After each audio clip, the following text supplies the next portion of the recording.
Assalomu alaykum do'stlar. Bugungi sanamiz 17-iyun. Xudo xohlasa 17-iyulda biz bodringlarimiz haqida sizlarga qisqacha ma'lumot berishlikni qaror qildik.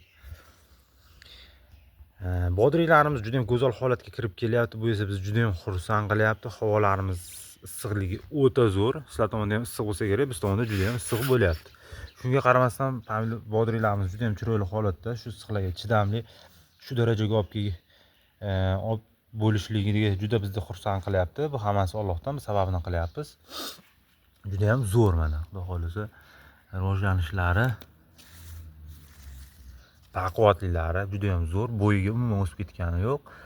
Lekin baribir ko'chatimizda rivojlanish juda ham zo'r emas, chunki baribir yerdaqa bo'lmaydi baribir. Shu sababli chicha orqada bo'lsa ham yaxshi, xudo xolasa.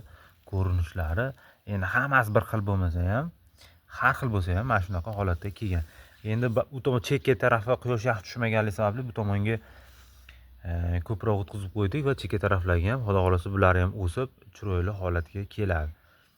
Mana kapalaklarimiz ham bu nimani yana eslatib o'taman, 5-iyunda tashalgan. 5-iyulda bo'layotgan bo'lsa bir 12 kunlik bo'libdi. Mana 12 kunlik holati shuncha. Endi pomidorimizni bir terim qilamiz, so'ngra uni uzib tashlab, taylarni chopib, issiqxonani tozalab,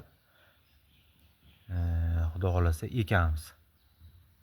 Do'stlar, bizning kanalimizda YouTube kanalimizda ham to'liq videolarimiz bor. Agar kimgadir bu qiladigan ishlarimiz agar ma'qul tushib, yoqadigan bo'lsa, shu YouTube kanalimizga obuna bo'lib qo'yishligingizni sizlardan so'rab qolardik.